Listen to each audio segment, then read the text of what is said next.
Sampai ESPN ngasih event ini grade C. Pertama kalinya event pro wrestling tayang di ESPN. Tapi event ini buruk banget cuy. Yaps, nama event ini WrestlePalooza yang diadakan di Indianapolis. Bukannya tampil memukau tapi malah mengecewakan. WWE sendiri memiliki niat untuk menabrak langsung premium live event dari AEW All Out yang tujuannya membuat AEW ratingnya anjlok. Tapi lucunya WWE sendiri yang jatuh kalah telak sama All Out ini. Kok bisa? Kalian harus tahu, WWE sudah menganggap kalau AEW itu saingan mereka. Makanya udah gak heran lagi kenapa WWE nekat banget ngadain WrestlePalooza buat jatuhin AEW di tanggal yang sama saat All Out tayang. Bedanya di jamnya aja. All Out memilih jalur aman tayang beberapa jam lebih cepat dari WrestlePalooza biar nggak bentrok dan rating aman. Banyak orang yang mengira kalau tabrakan ini bakal seru dengan persaingan ketat. AEW menampilkan match card yang bagus seperti reuni Edge dan Christian, mengingatkan masa kejayaan mereka saat di WWE. Lebih mudah diingatnya saat match TLC mereka di WrestleMania 17 melawan Hardy Boyz dan Dudley Boyz. Ada momen yang diingat oleh fans gulat, salah satunya saat Edge melakukan spear ke Jeff Hardy. Ditambah All Out juga menampilkan ladder match, fatal 4-way, dan main event yang gak kalah serunya antara Hangman Adam Page versus Skill Fletcher. Match card ini inti dari All Out berjumlah 10 match, dan dari segi match card bagus dan underrated cuy. Tapi WrestlePalooza gak mau kalah juga dari segi match card.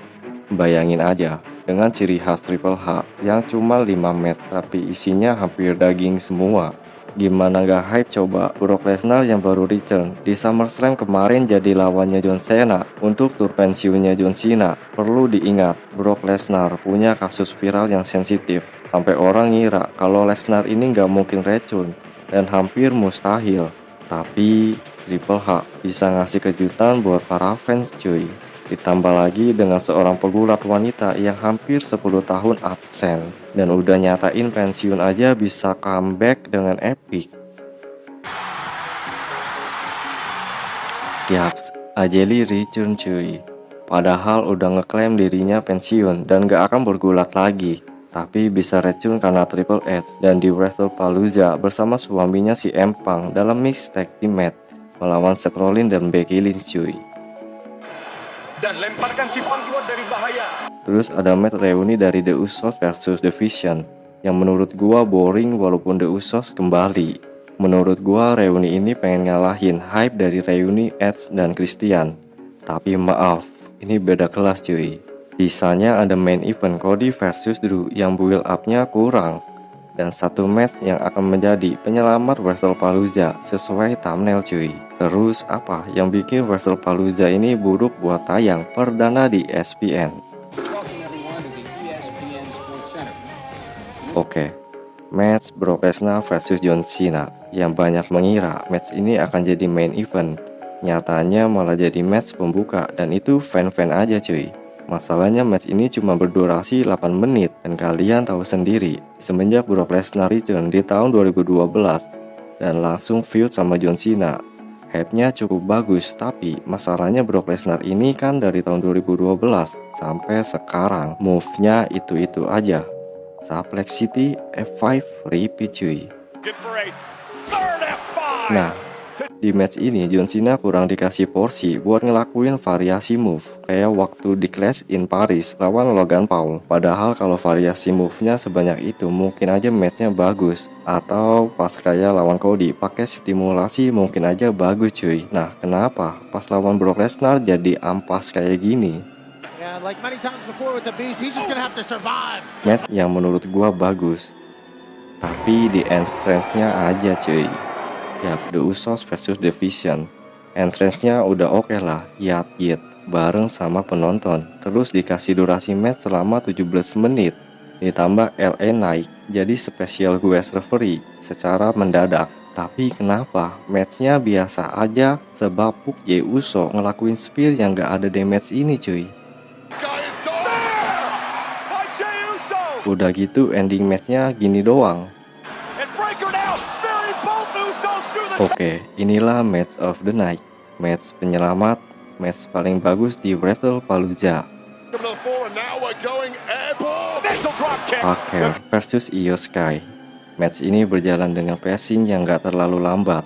Terus variasi move-nya juga banyak. Ada beberapa vibes mirip Stardom juga dalam match ini.